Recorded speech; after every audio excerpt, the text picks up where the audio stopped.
I got a band on my head like Carmelo. Caution tape with me, I keep me the yellow. Whip on my Uzi, that's how I say hello. Say the wrong word and his brain gon' be jello. Say the wrong word and my shooters is honest. Play for the Bucks like my first name is Giannis. Bluetooths gon' fill him, I said I would kill him. That wasn't no threat, yeah, that shit was a promise. I never had me no drip or no paddock. It's gon' be a minute if I learn how to flex. Alright, Tomorrow's Entrepreneurs, we're back. It's been a minute. We got Nani here. Those of you that don't know him, it's Daniel. So let's talk about where Nani came from, because I mean, your name's Nani. People think, I don't know if you've heard about like the anime when they go like Nani, and people think I like love anime and shit like that. Never watched anime in my life. Nani actually came from when I was a little kid. So my name's Daniel, right? That's my actual name. I couldn't say my own name. Like I had some like a speech impediment or something, and my parents were so cruel that they named me a name I couldn't even pronounce. And then so I would just call myself Nani, because I couldn't say Daniel. Like trying to say Daniel. Like trying to say I would just call myself Nani. And then so like the name came back. I started rapping, and I'm trying to think like what's a good name. I can't think of a name. Something catchy. Yes, something catchy, some short syllables, right? Because you don't want to have like some alphabet long name when you want people to be able to like easily search you up, right? So I decided on Nani because. I mean, I gave myself that name when I was like 6 months old, so I stuck with it. Okay, there you go. That's a good story. Thank you. I mean, it is catchy, Nani, and then you got the profile picture on your Spotify. You look like a little Nani, bro. Tell me about that too. Like your picture is kind of like you got a Nani-ass picture there, but then you rap about like hood and stuff. You just got a lot going on, but I mean, people love it. Yeah. So I mean, even when I first started rapping, right? I kind of jumped into the game early, and I was like. I love rapping. I love music. What do I rap about, right? I don't have that much. I don't have that exciting of a life. Yeah. You know what I mean? And then so I met up with this guy Owen that went to my school, right? He was really into music and all that, and he gave me this lecture one time, and he was like, "Bro, people like you see like people like Gunna and Lil Baby, right? They have fans across the world. They don't know what their like life was growing up. You know what I mean? Yeah. They don't care what you're saying as long as it sounds good. Especially with Playboi Carti, right? You see like Magnolia."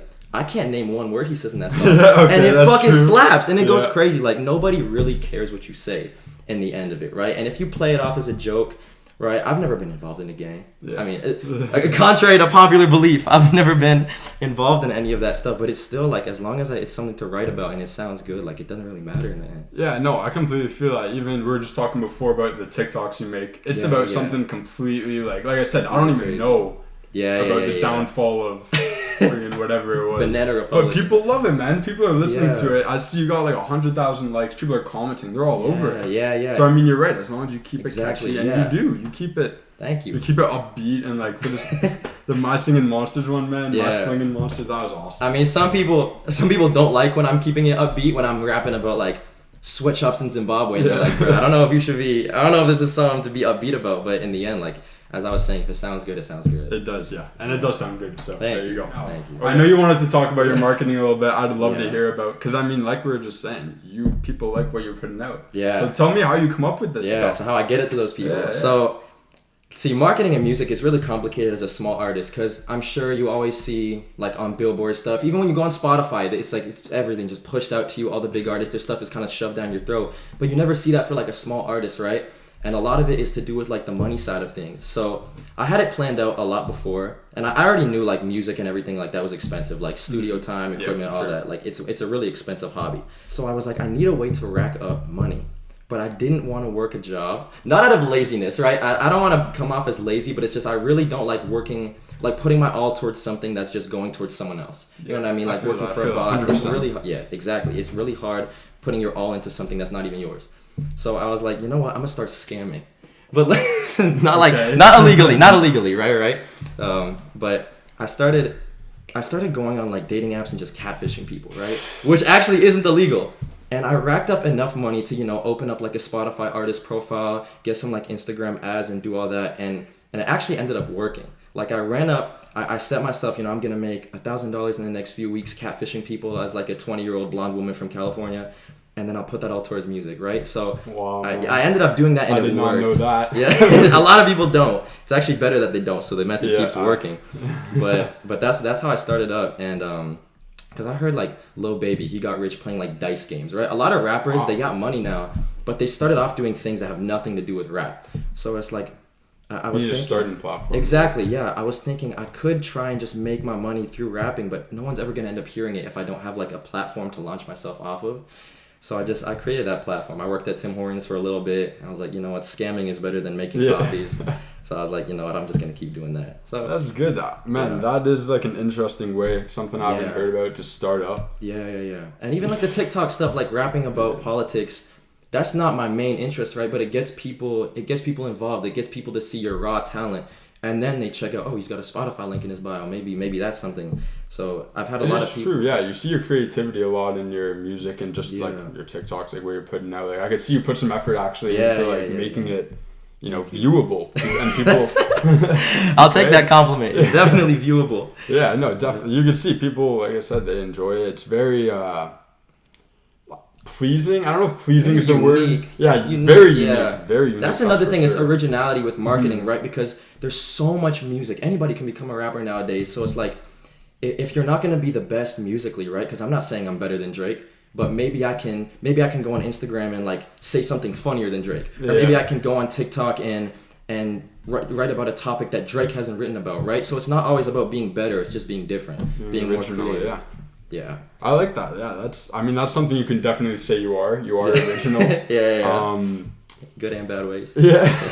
So about the stuff you talk about, like, what does your family think about it? My family. So my mom, it's actually really lucky because my mom barely speaks English. So it's like, so she'll listen and she's bopping her head. She has no idea that her loving child is rapping about like going to Atlanta and gunning down the ops, right? Like she's bumping, very good music, right? So, but my dad doesn't care, right? Because I've been like, he sees that I'm passionate about something and it's working, right? Mm-hmm. Like I'm getting places with it. So he's like, as long as you're not actually doing it.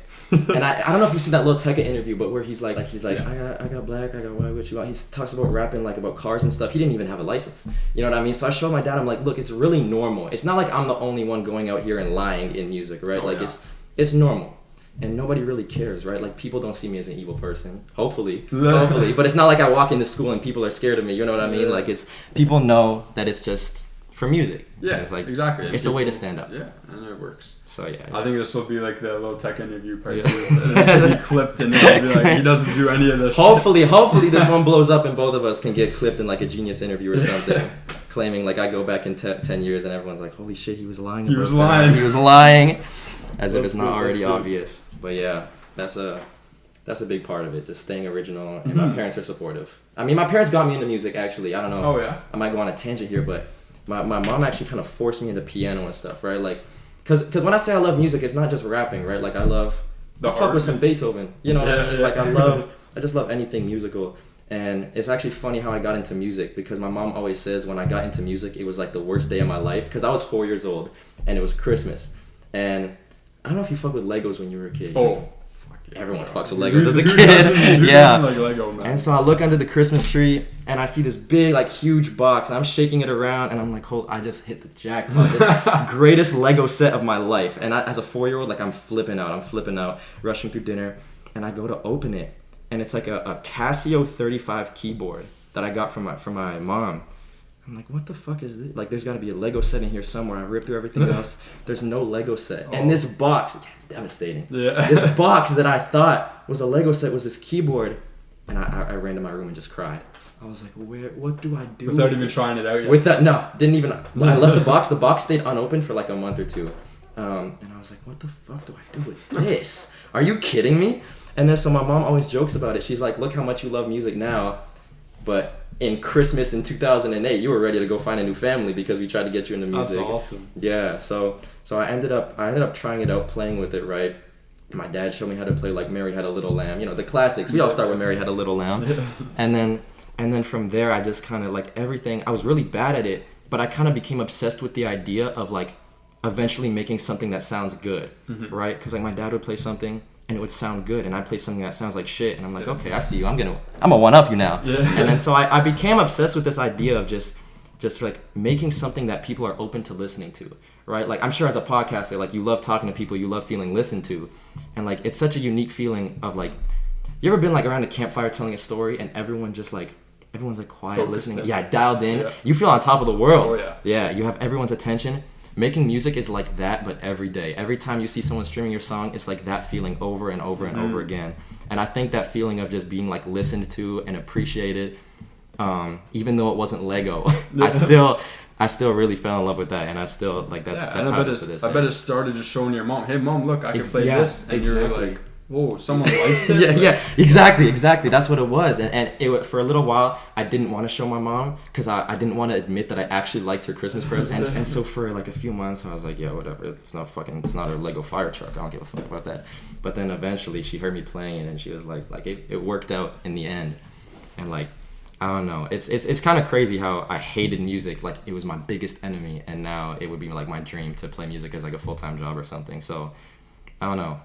Give everything a chance. Yeah, you know what I mean, there you go. That you find your passion you didn't even know you had just from thinking it was a Lego set. Exactly, and it makes you think. Like, my real passion.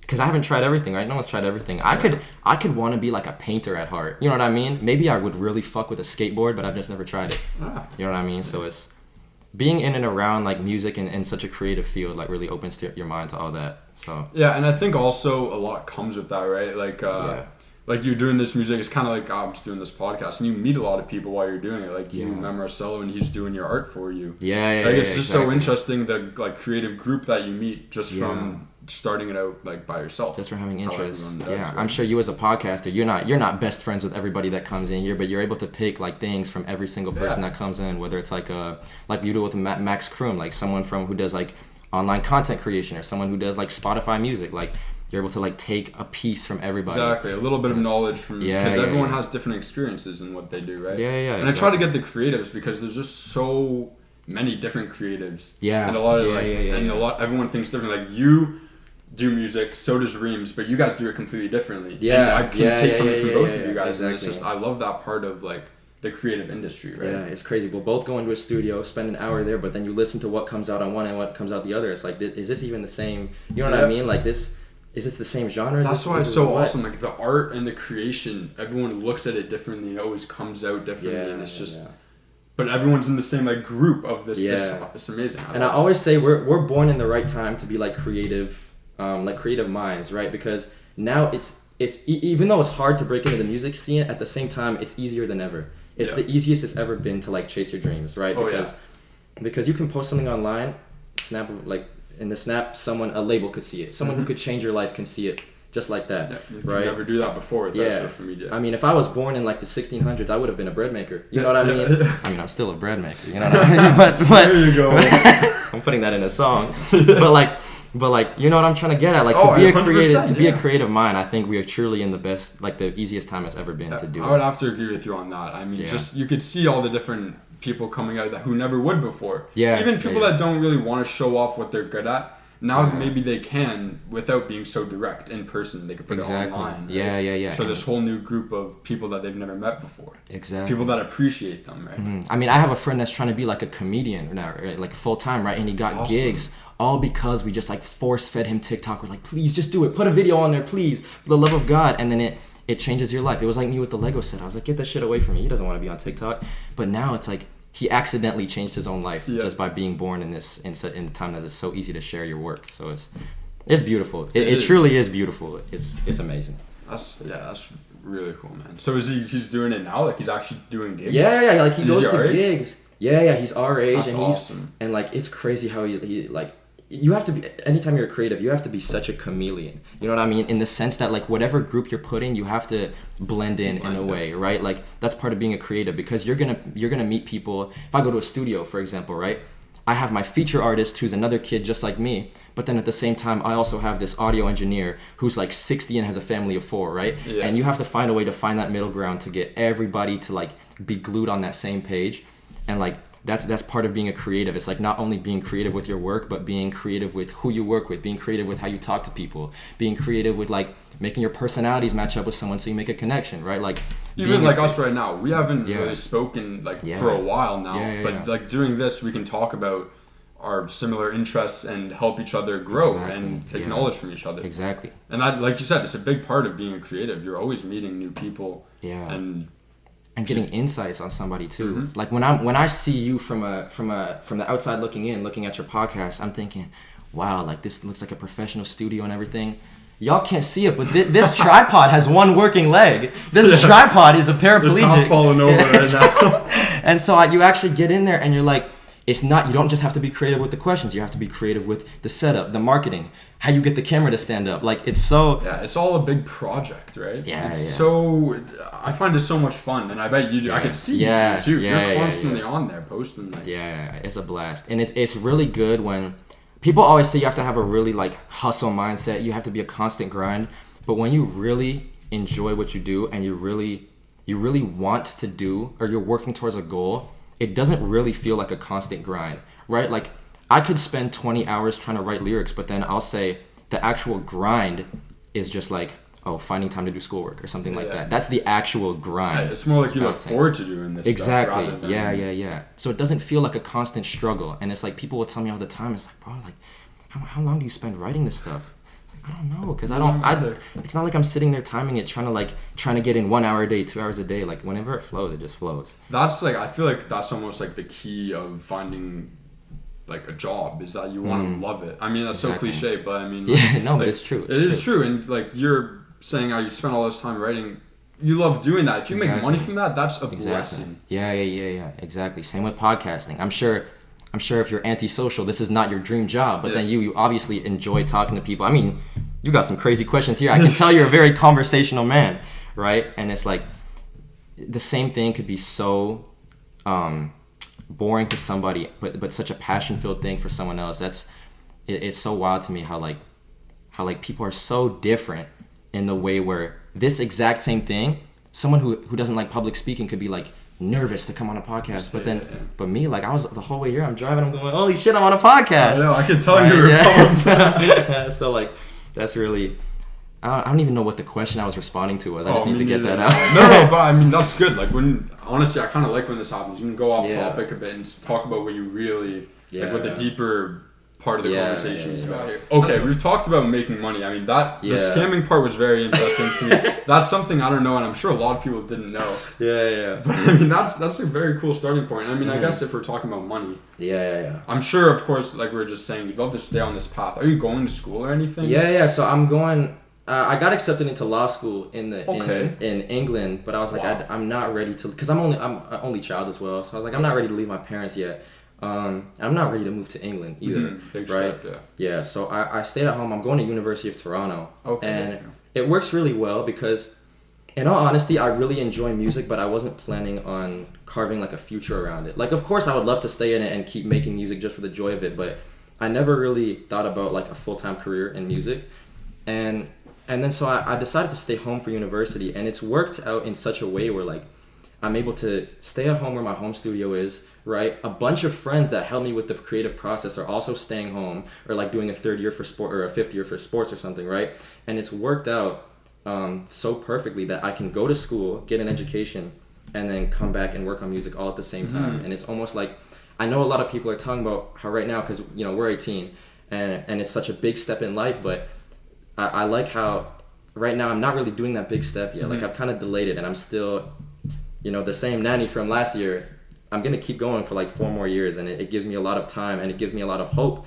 And seeing how much I've grown on social media recently in like a really short span, in my mind, I'm thinking, if I have 4 more years to do that fully, I'm not actively pursuing a career in music, but maybe, you never know. Yeah. Right? And there's a lot of good money to be made in music. Like, I know people complain like Spotify barely pays their artists, but it's kind of like, if you ever see someone do like a drop shipping course, I don't know if they're actually making money drop shipping. They're making money selling the course. And so it's like, even as an artist, it's not like my only source of income is just people playing it on Spotify, people playing it on Apple Music. Like, a lot of times I'll sell features, or like someone will say, I'm throwing a party, $50, just come here and sing a song or something, right? Like, get everybody turned up. Yeah. And so there's so many different sources of income, and I make beats too, like I engineer sounds and all that. And I do piano tutoring for like little kids, right? So I'll hit the studio, I'll be rapping about killing the ops, and then there I will be teaching Baba Black Sheep to like a 4-year-old, right? So there's so many, what I'm trying to get at is there's so many different corners of music and so many different ways to make money in it, to the point where even if it's not a full-time career, it's not like I have to be grinding just to go like sell a feature, right? Like, it's money that can passively come in. And people, they like to shit on like, SoundCloud, broke SoundCloud artists, right? It's like the cliche, but there's a lot of money to be made in music in like different areas. Yeah, and I think it's almost good too to not go full time into it if you're not ready for it, because then it keeps it fun, and it keeps it like, I'm sure you're gonna, like you said, you're going to UFT, you're gonna do this on the side, that's gonna be very fun for you. You're gonna you won't be able to wait to get home and start writing more bars, because you're gonna be on the grind, and then it's gonna feel so good to get back to what you love, to just like release. And the fact, and it's really all about mindset, and the way where music makes the rest of my life easier as well. Like, I don't mean to sound depressed or something, it's not like music saved my life, but when you're able to like go out to school, right, and you put your all into this, knowing that you have like something to do when you get home, right, it makes even the areas of life where I'm not actively pursuing music, it makes it better in every way like that, right? And like as you said, the people you meet through it, right? Like, I've met people who have since quit music or like have pursued something else, but I'm just as close to them as I've ever been before, right? Like, my producer just went to, like, the person that's produced every single one of my songs, he just went to Coastal Carolina for D1 golf. And it's like, bro, this dude doesn't work on music as much anymore, but now, because of him, I have a sudden interest in, like, golf. And it's like, I never thought, like, I would watch golf on TV as a kid and be like, what the fuck is this? Yeah. I meet someone that actually, like, tells me about, like, the grind, like, how vigorous training is. I'm like, holy shit, like, this is intense. Yeah, man. Golf is more intense than you could ever think. And my point in that is, like, you get connections that, even if one day I stop doing music, like, music has already changed my life in like the smallest ways, you know what I mean? And it's a good feeling. Yeah, it's a really good feeling. I mean, I can relate to you on a way that when I started the podcast, like, you were my 11th guest, I've talked to quite a few people by now. Yeah. There's some things I wasn't necessarily completely interested in until they talked more about it, and you know, they showed me what it is behind the scenes and what the music or the creation or the producing is really about. Like Daisy Lane's, their music wasn't exactly my type. They showed me what they did behind the scenes and with the beats and everything, and it was just it opens your eyes, right? Like you were saying about the golf, it's a different perspective. They show you a different perspective, and it's very interesting. It gives you like appreciation for it. Exactly. And it's like you can now go back and listen to Daisy Lane's music and be like, before I would have thought this was lame, but now that I know he like sat there and like engineered this one sound for like an hour, it's like, holy, like, this is impressive. Yeah, and seeing the behind the scenes, or even just hearing about the behind the scenes, makes it way more interesting, I find. Yeah. To the after product. You become really invested in it. Like, I started doing music just to try and make money, and now I'm sitting there every Sunday watching like the PGA Tour, because I'm like, holy shit, golf is crazy. And because my producer put me on, and like, even though he's gone, like, we still work on music together and everything. That's like that. Cool. Like, that's a good relationship. It's beautiful. Like, we be on. People think I go to like a high-end studio to make my music, bro. We're sitting there on FaceTime as he's like in a dorm room, right? And that's another beauty of music. It's like, it comes from anywhere. It can really come from anywhere. Like, I love Nav personally, and like Baby Keem, right? If you look at where they came from, like, Baby Keem was a Minecraft streamer, right? Nav was literally selling chickens in Rexdale, right? Like. And you look at that, and to think that those same people had like such a musical talent, right? Like, the best rapper in the world could be stocking shelves right now somewhere. I think J. Cole said that before, and it's like music is such an international language. It's such a worldwide language that it connects so many people, and it's beautiful. It is beautiful. One thing I heard actually is that there's like no animals can really understand music so well. I think it's except this, like, there's a certain bird that understands it well. Are you serious? But humans are like the only one, so it's something very unique to our. Yeah, I never thought of that before. Yeah. That's a good way to put it. It makes me feel appreciated to be a human. Yeah, if you ever try to play music to like your dog, they'll never start bumping it. They don't understand. Speak for yourself. My dog fucks with my music like you're not. But like. Makes me happy to be a human. I would have been so mad if I was born as like a pit bull. Yeah, and I just don't understand. Yeah, and I couldn't bump Lil Baby. Like, bro, I'd be so sad to be a pit bull. But yeah, it's a really, what's the word I'm looking for? Like, uniting. It's a really binding thing. Like, me and you right now, if I never started music, we never would have been having this conversation. It's true. Right? And I mean, I'm happy to be having this conversation. Give me a hug, bro. You're a good guy, man. I like the way you portray yourself. I like the way you have a very open mind. I like how you can talk about things. Yeah. And I actually found that with Marcelo too. He was very much like you, how he like really got down deep into certain things and would showed their appreciation for it. Yeah. And I mean, you were talking about doing the music video with him before. I don't know if you released any information on that, but if you want to talk about it. Yeah. I have a music video coming up with Marcelo now. We're working on it for Shenanigans. It's one of my most recent songs. It's like the one that it's like, feeling transgender because I had to cut off the pussies to go get a sack. Like, that one. And I can't wait to put that on TikTok, because I'm gonna be real mad if I look back on this and it gets like 20 views, like my TikTok. But I think it can get a lot of traction on TikTok just because of like its uniqueness, as I said before, right? Like that song might not be better than like Kendrick Lamar's album, but it has this element of humor to it and this element of like creativeness to it that like maybe someone might not find in something like that, right? So as I said before, it's not always about, and even Marcelo, right? Like no diss to Marcelo, but it's not like he has the equipment that Cole Bennett has. Yeah. You know, like he's probably most likely not the best music video creator in the world, but he has a mind I've never seen before. Exactly. You know what I mean? Like and that's why I was relating him to you. You guys think very uniquely. Yeah, he's brilliant. People love that about the creatives, right? Yeah. But yeah, like as I was saying, he's might not be the best or have the most expensive equipment, but you show me Marcelo's music video and I could search the internet for hours. I'm never gonna find something that looks like that, right? And it's so I feel really blessed to have the network that I have, right? Because I was talking to one of my friends in Anaheim. I don't know anybody that lives in Anaheim except this dude, and he was talking about his music. He's crazy talented, but nobody there does music videos. Nobody there does podcasts, right? And it's the fact that I'm born in a place where I have so many other creatives surrounding me. It makes it so much easier, and it gives you a lot of motivation, right? Yeah, 100%. Especially when you go like, because it's a long process. I'm sure like you're gonna be editing this podcast for a long ass time, and it's motivating when you know that people are actually gonna watch it and that your work is gonna be fruitful. It's gonna be rewarded. People are gonna tell you that was a great episode. Because when I first started making music, it was a long time before I released something because I would put my all into it and be like, damn, no one's even gonna hear this. That's a real shame, but knowing that there's other creatives around you, right, and knowing that there's other people that are listening to this. And that first song I did, that might have gotten 10 views, but if 2 of those people are other fellow artists who like appreciate what went into it, that's a really good feeling. It is a great feeling. That's a beautiful feeling. I'm sure if like No Jumper came up here, like another podcaster came up and said that was a great episode, even if the episode didn't do well, that's all you need, just to be appreciated. Oh yeah, even just getting like the compliments, I'm sure you as well, like from your friends and stuff. It's just amazing, like when it comes out and someone has a compliment, something specific towards the episode or towards your music. Yeah. It's very like it's such a good feeling. Such a good feeling, especially what you said about it being specific. I like when people come up to me and say my music is fire. That means the world to me. But when someone is like, this one line you said, or like that one like drum pattern that was in like later in the song that you switched up, and even when people like hate on it, right? It's almost like not hate, but like critique it and be like, bro, this one part I had to turn the song off. What the fuck are you doing? Even that was just like, oh, so you made it through the full song. you were listening to the song, right? Like, I really fuck with how you said like the specific things, because it makes such a difference. It's like the difference between someone saying like GN or good night over text. It's like it's the same message, it's the same meaning, but like the actual like substance behind it. It seems like they mean it more. Yeah, exactly. It's so much more genuine. You notice it more. Like it's it's a great feeling. It's so much more genuine, especially like. And that is all about genuinity. I don't even know if that's a word, but I'm sure like your friends, when they watch the podcast, it feels a lot more connected. They can relate to it more because they know you. It's genuine. It's different than watching like a podcast they've never seen before. And that's in every level of creativeness, like genuinity is so important.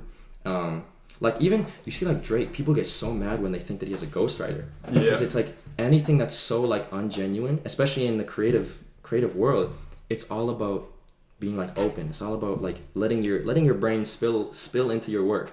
And so when people see anything that's like ungenuine, it's like it's frowned upon. It's really frowned upon. So that's why I try to keep it like very genuine, very very real. Because that's something that we all kind of have a difference in. We're all original in different ways, right? We're not the same. We're all original in different ways, and people like seeing that, like I was saying before. And I think seeing that you don't really care about some of the content you put out, like it sounds so good, and you're talking about some crazy stuff, and it just makes it like you know, like on TikTok they're trying to like keep your screen time, right? That's what it is. People can keep their attention on it because it's just so different and original. Like that's what I think people like the most. And like you're saying about Drake, they don't like that unoriginality. Or if absolutely you're trying to like show yourself as someone you're not. And when I first started out, I had a big problem with that. I had a really big problem with not wanting to be myself, because I would listen to artists that I look up to, and I'd be like, I tell my producer, can you please try and make my voice sound like Travis Scott? But because that's what every artist goes through at first. They're like, you know, just make it sound like Goosebumps. And then so after a while, like I realized no one's gonna listen to it if I'm just a bootleg version of someone else. I can't be someone that's almost as good as Travis Scott, because when someone wants to listen to music that's like Travis Scott, listen to Travis Scott, right? There's no reason to be the bootleg version of someone else. And this goes for everything in life. This goes for everything. You can't just be the D-Tech version of like your best friend. You have to bring something to the table. So that's what I said. Like, I have to be the best NANI. I can't be, even if that's not comparable to like the voice of Don Toliver. There's still something about it that's different. If someone wants to listen to NANI, they'll listen to NANI. If they want to listen to Don Toliver, they'll listen to Don Toliver. And there's no need to like compete, especially. And there's so much music out there. The last thing you want to be doing is competing. Yeah, and I think you can say that like the top artists, maybe not even just artists, but like you were saying, it goes for everyone. Yeah. I think the top people of whatever category they're in, they're always all pretty different.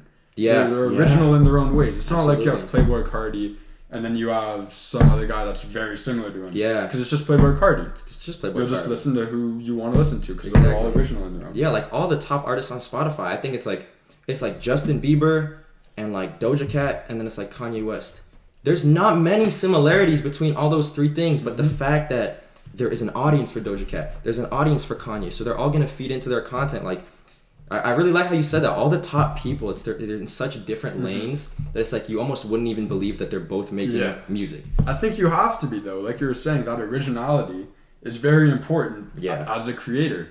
Yeah. It's what people look for, and like I was saying, people can see straight through it if you're not being original. Yeah. And if you're not going to be original, this sounds really harsh, but if you're not going to be original, why be a creator at all? What are you creating at that point? You're not a creator, exactly. You could be a curator, you bring together other people's ideas, like what DJ Khaled is. I still don't know what he does. I have no idea what DJ Khaled does. I remember I was a little kid, I'd see a song features DJ Khaled, and I would be waiting for his verse.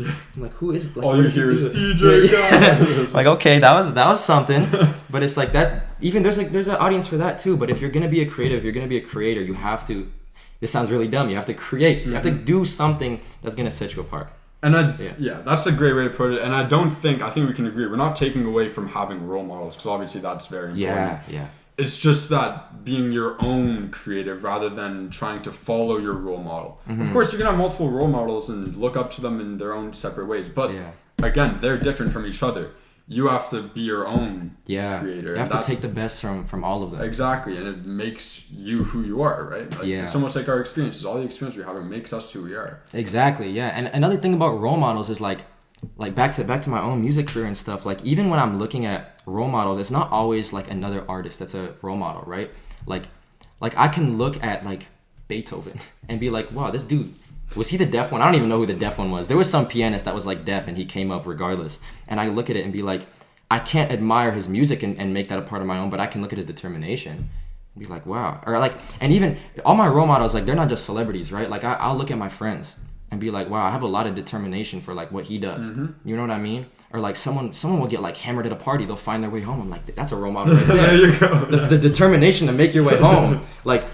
You can find a role model out of anything. Like your parents, your friends, your pets. Like, it sounds like a joke when I say it, but it's really serious how you can pick and choose. Like, anybody can be a role model if you put them on like a pedestal. You know what I mean? Or like put them, like, see them in the light where you're trying to take something from them, like trying to get some knowledge from somebody. So a lot of my role models are just people I see on an everyday basis. It's just my friends, my family. The good influence that on you, I think it makes you a better person for sure. I mean, I guess if we're talking about the role models, I wanted to ask you about like your influence and motivation. We talked a little bit about the motivation. I would actually like to know who you listened to like growing up, and because you're, like we said, your music's very different. But we also said you take a lot of aspects from different people. So I kind of want to know where does NANI stem from? So my first, a lot of it comes from like the classics, right? Kanye, Kendrick Lamar. Not in my actual music. I'm not saying my music sounds like Kendrick Lamar in them, but like just like learning how to rap, right? When I was growing up, I would always work on poems. Even my great grandma, she was like a choir writer. Like, she would write church hymns for like this church in Poland. So like she made a full-time living being just like a lyricist, right? And so looking at how different people like incorporate lyrics on instrumentals, because it was the instrumentals that came first for me, right? Because I was a piano player at heart. And then so when I was looking how to put lyrics onto this, I'm looking at Big Sean, Blessings was the first rap song I ever heard. The one that blessings on blessings on blessings, look at my life. Like, and I heard that, I was like, holy shit. This was a lot different than like the other music I was listening to. Like, this is a lot different than the music my mom puts on, like the Shakira music.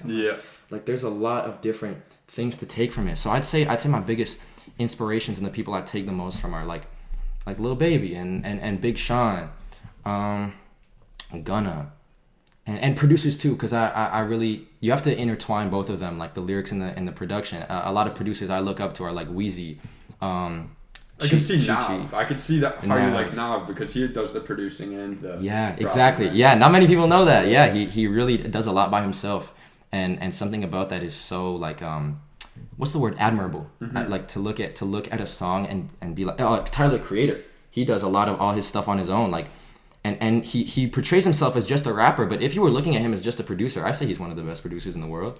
I say like just the creativity that goes behind it is wild. So I'd say Tyler the Creator, Big Sean, Gunna, Lil Baby, and also I also look up to artists that come from our own area, because it feels like you can relate to them. Like I don't know if this is dick riding, but I look up to Reams and Geo Bands. I look up to them in a way, because they come from the same background, to know that they can do it and I can do it too. I know, and that's what I was talking about before. The community, like you were saying too, like the community around us. We're so lucky to have like these people that are very similar to us in the creative way, and it is admirable. Honestly, it keeps. Admirable. I heard somebody talking about competition. What do they call it? Like not constructive criticism, but almost like healthy competition. Right. Seeing someone else, they drop a song. Oh shit, that was good. No, I gotta get in there too. Yeah, I do that all the time. I remember Geo Band's drop War Baby. Okay. I was like, I gotta get in the studio. I need to go now. That's awesome. That's so. Geo's gonna love hearing that. Yeah. Shout out Geo. That was a crazy ass song. But exactly what you said. That healthy competition is so good, because you look at like. What's a big competition I can make? Xbox and PlayStation. The reason they constantly evolve is because if they're not going to do it, their competition will. Each other. If I'm not going to drop a song, if someone's looking for an artist out of Canada, right? Like a young artist out of Canada, I don't drop a song, someone else is going to. It's a guarantee. Someone else is going to do it, and they're going to go listen to them instead. So it doesn't, like, even if I say I'm competing with Geo Bands, I'm not competing with him as a person. It's his music. Yeah. Right? It's like, I need to, if he's going to put out something, I have to put out something. And it keeps you at a benchmark. You really hold yourself to some standards when you see that. If you see like someone else is doing better than me, okay, so it's possible to do that, right? I heard Trippie Redd like records 8 or 9 songs a day. I didn't think that was possible. Like I actually didn't think there was enough time in a day for someone to do that. And so hearing that someone else is able to do something like that, it's like, oh, it's possible. You know, someone went on the moon. We're like, well, it's possible to get on the moon. Right, just like having someone else set a benchmark for you, it's really healthy. Yeah, I think a benchmark's like a great way to put it, because I mean, you said it best. It's just that competition keeps you going. Yeah, exactly. And like seeing, obviously, I'm sure you wouldn't be doing podcasting if not a single person had ever gotten successful doing a podcast before, right? Because it would look like a dead end. Yeah. And so you see people making money, you see people having great conversations. It's like, oh, this is something that is now possible. It's very tangible. That's a great fucking word. It's very tangible. You can see the results and everything. So it keeps you motivated. Seeing other people do something, you don't always have to be self-motivated. You can get really motivated by seeing what somebody else does. I think almost in some cases, at least for some people, that competitor's motivation, it's almost a better motivation than your self-motivation. Because like you said, you see someone else do it, it's like, that's a really I've got to get on that, because it's like you can't slip, right? Yeah. You can't fall behind. And you said it best. I can't even add any more. That's you took the words right out of my mouth. It's one of the truest things I've ever heard. And it's a common misconception that you have to always be driving yourself. You have to be self-driven. That's not always true. Yeah. It's not always true. You can find a lot of inspiration through your biggest enemy. Because trust me, I don't have any. Contrary to my music, I do not have any ops. There are no ops for me to kill. But if I did, best believe I'd be watching their every move, seeing what they're up to, and trying to one up them. So like, oh shoot, they got an AK. I got to get a better right? Like, gotta get a Draco now. Yeah, can't be caught lacking. There is one more thing I want to ask you about. Sure. Yeah. So I mean, you could take a look here. You probably got some haters. Probably talking about. I mean, I don't know if. It's just an assumption I have. And then, of course, you got the probably someone fucking hates you. Yeah. I don't know how to take that one, but I mean, give them a message. I mean, first the supporters, because I mean, I see there's so many people that are looking at you and they're like, holy shit, this guy's making it right now. He's doing some great shit. It's tough to give a message to such a wide demographic, because as I said before, like I'll have my best friends who come in and say that was a great song, and then I'll have like, especially when I post my TikToks, there's like 30-year-old like moms that slide into my DMs pause, I don't mean like that, but they'll be like, I really appreciate, or like one time I had a teacher come into me and she was like, I would love to use your content in my classroom. Really? And yeah, so it's tough to send a message to people that are both, you know, my best friends and 30-year-old junior kindergarten teachers, but at the same time, like, just thank you, because as I said before, I would have no motivation if I knew that not a single person cared or appreciated it. And I, you know, in all honesty, I don't have a tremendously big fan base, right? Like, I have a few thousand monthly listeners, so it's not like, you know, it's not like I'm making a living off of it, but it gives me so much like motivation seeing that people actually care. Even in school, right? Like, one thing I'm gonna miss about school the most, about high school, is people coming up to me, people that I barely even talk to, and being like, and it almost means more when it comes from a stranger, right? Yeah. And they're being like, yo, when's the next drop? When's the next TikTok? When's the next? And I'm like, holy shit, like, I didn't even know. Yeah. I didn't know you were waiting on the next one because I didn't know you even listened to the first one. So my message is just like, thank you for taking the time out of your day to listen to it, because in all honesty, there's like, I find it really difficult to get into small artists, right? Like, if I see someone with 500 monthly listeners, I don't know if I'm gonna like listen to it and take the time out of the day to give them the chance. So if anything, thank you for giving me the chance. Thank you for like, I like that. It's a good message. Yeah, thank you for, and keep streaming, stream Paw Patrol, stream Shenanigans, stream My Slinging Monsters, stream all that. That's a good message. And my message for the haters, also stream My Singing Monsters, because you are gonna keep making me money. But if I don't really have any haters, but I have a lot of people who be like, bro, stop rap capping, stop rap capping, or like, do something with your life. Like, see, that's what I was thinking about when I said haters. Like, I was sure there's people that were saying that. Yeah, exactly. And it's like, or like, I have a lot of people that are like, turn on the auto-tune, that's not real rap. Yeah, like, my real rap is anything that sounds good. Like, my message to the haters is like, I can see where they're coming from. I can really resonate with my haters. You know what I mean? Sometimes I'm my own biggest hater. Like, I'll listen to something, I'll be like, what the fuck am I doing? That sounds so ass. And I'll be like, damn, the haters won on this one. Like, whoever's preying on my downfall, keep praying, because it's working. But my message for the haters is like, keep an open mind, because even though it might not be your cup of tea, right? You can appreciate the art, or like the hard work that goes into it, or even just like the message, right? Like, I'll have it when I post something like about politics on TikTok, right? Like, I have people that disagree and agree, because politics is a very, that's what it is, it's a very split side. And I really appreciate the people who are like, this is the worst fucking opinion I've ever heard. The beat is hard though. Like, you are insanely stupid. I like your voice though. You know, you have a good voice. At least you're talking stupid in a good voice. So I resonate with the haters. Keep hating. You keep me motivated.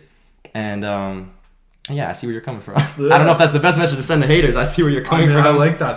That's real. That's original. Yeah. It's not fuck the haters. You all my ops. I got Dracos and FNs and Tech Nines for you, but it's you know, I'd say don't be as much of a hater, but keep an open mind to creative works. I think they should see your originality. Yeah. That's like huge on. Yeah. And if you listen to all my songs and you think it's ass, just make it to the 40-second mark, because that's when the stream counts. So I need that like 3 or 4 cents. So if you're hating on the song like 35 seconds in, just hold on for 5 more seconds, bro, please, for the love of God. I need that money so bad. So that's my message to the haters. Make it to the 40-second mark on Spotify. So yeah. There you go. That's the NANI podcast, Thank my brother. So it's been a blast. Thank you so much. Subscribe, like the video, share this to your friends.